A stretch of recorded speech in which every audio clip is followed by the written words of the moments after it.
नमस्कार दोस्तों, UP triple S C मुख्य सेविका भर्ती में बात करेंगे नॉर्मलाइजेशन को लेकर।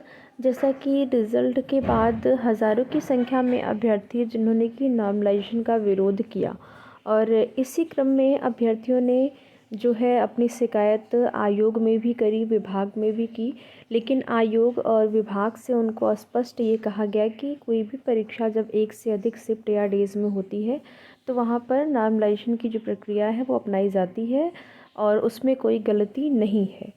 तो फिर अभ्यर्थी जो हैं वो गए कोर्ट और कोर्ट में पिछली जो सुनवाई की डेट लगी हुई थी, मैटर पास ओवर हो गया। आज पुनः से 7 तारीख आज आपकी है और आज की डेट लगी हुई है सुनवाई के लिए, चूँकि मामला थोड़ा सा नंबर जो है सीरियल नंबर नीचे लगा हुआ है और फ्रेश में ही सुनवाई होने वाली है। तो देखते हैं कब तक सुनवाई होगी।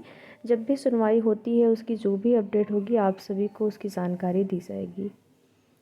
तो डॉक्यूमेंट वेरिफिकेशन जैसा कि आप सभी का चल रहा है, इसको लेकर जो भी आपके मन में सवाल है उसका यहाँ पर जवाब आपको दिया जाएगा, जो भी कमेंट के माध्यम से आप सभी लोग पूछते रहते हैं। तो वीडियो में लास्ट तक बने रहे। एक छोटा सा निवेदन आप सभी से, अगर चैनल पर नए हैं तो चैनल को सब्सक्राइब करके, वीडियो पसंद आए तो लाइक शेयर भी ज़रूर करें। तो जैसा कि डीवी की प्रक्रिया आपकी चल रही है, इधर बीच 3 से 4 दिन आपकी डीवी में जो है गैप था, आज फिर से डीवी स्टार्ट हो गया है। बहुत ज़्यादा समस्या इस भर्ती में हुई है जाति और निवास प्रमाण पत्र को लेकर, क्योंकि केवल ये फीमेल की भर्ती है और आप देखेंगे कि जहाँ पर भी अगर ऐसा कुछ होता है कि मेल फीमेल सभी हैं, जो कि वहाँ पर भी देखा जाता है जाति प्रमाण पत्र जो होता है वो पिता पक्ष का लगता है। लेकिन इस भर्ती में निवास भी पिता पक्ष का मांग दिया गया और यही समस्या यहाँ पर सभी फीमेल कैंडिडेट्स को उठानी पड़ रही है। और जिनकी भी डीवी में कोई भी कमी लग रही है वो लोग प्रोविज़नल भरवा ले रहे हैं। प्रोविज़नल इसलिए भरवा लिया जा रहा है ताकि बाद में वो लोग देख सकें कि क्या कमी है, किस वजह से प्रोविज़नल भरवाया गया है, क्या उसको सही किया जा सकता है। वो भर्ती में अभ्यर्थी शामिल होंगे, फाइनल सिलेक्शन के लिए उनका हो सकता है या फिर नहीं हो सकता है। तो इसके लिए आप देखेंगे जो बीएससी वाले अभ्यर्थी हैं उनसे भी प्रोविज़नल भरवा रहा है और जो विशेष विषय के साथ स्नातक जिन्होंने किया हुआ है लेकिन उनका केवल 2 वर्ष ही स्नातक में वो विशेष विषय हैं, उनसे भी प्रोविज़नल भरवाया जा रहा है। साथ ही साथ आप देखेंगे स्टार्टिंग में 2 दिन निवास जो है वो पिता पक्ष का मांगा गया, लेकिन तीसरे और चौथे दिन पति पक्ष का भी निवास उन लोगों ने ले लिया। फिर बाद में फिर यही कहा गया कि नहीं, निवास आपका जो है वो पिता पक्ष का ही होना चाहिए, चाहे आप शादीशुदा हों या फिर ना हो। आपका जाति प्रमाण पत्र, अगर आप आरक्षण का लाभ लेना चाहते हैं, किसी भी आरक्षित वर्ग के अंतर्गत आते हैं, चाहे वो 36 आरक्षण हो, तो अगर आप एससी एसटी ओबीसी ईडब्ल्यूएस किसी भी कैटेगरी के अंतर्गत आते हैं और आप इस आरक्षण का लाभ लेना चाहते हैं तो आपके पास जाति प्रमाण पत्र होना चाहिए। जाति प्रमाण पत्र अनरिजर्व कैटेगरी में नहीं लगता है, ये तो आप सभी को पता है।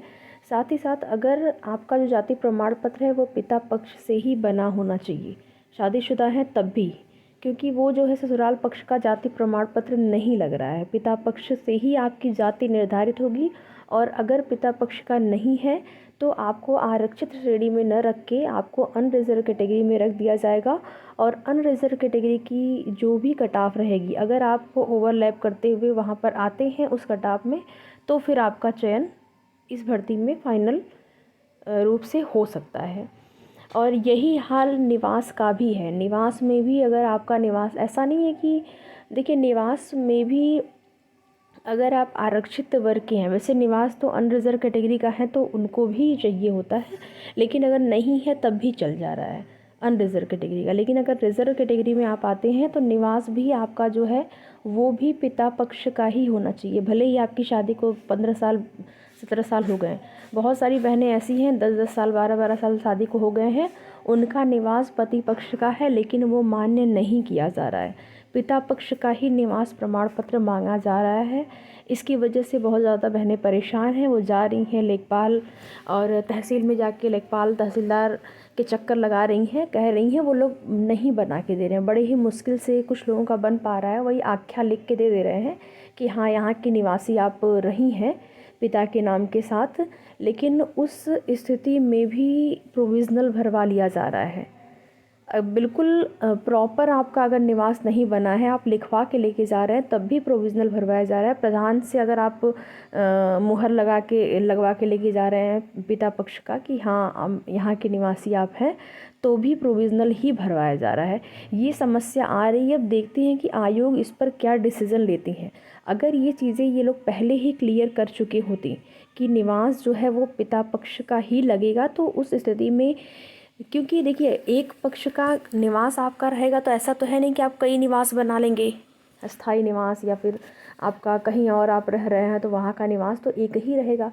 तो अगर शादी के बाद आपका निवास जो है वो पति पक्ष का बन गया है, ससुराल पक्ष का निवास है, तो फिर पिता पक्ष का निवास बनवाने में समस्या हो रही है। वो लोग कह रहे हैं कि पहले से जब आपके पास एक निवास है तो हम कैसे बनाएं। तो ये समस्या बहुत बड़ी है आपकी भर्ती में। अब देखना ये होता है कि प्रोविज़नल जो भरवाया जा रहा है उसके बाद इन बहनों को समस्या होगी या फिर जो है मान लिया जाता है, वो अलग बात है। बाकी सबसे बड़ी समस्या यही है। और तो जो छोटी मोटी समस्याएं हैं, जैसे नाम की स्पेलिंग में मिस्टेक है, उसके लिए आप एफिडेविट बनवा सकते हैं। किसी भी अंक पत्र प्रमाण पत्र में गलती है, डिग्री नहीं है आपका तो आप प्रोविज़नल लेके जा रहे हैं, उस स्थिति में भी प्रोविज़नल भरवाया जा रहा है। लेकिन ये जो निवास वाली समस्या बड़ी समस्या बन गई है आपकी भर्ती पे।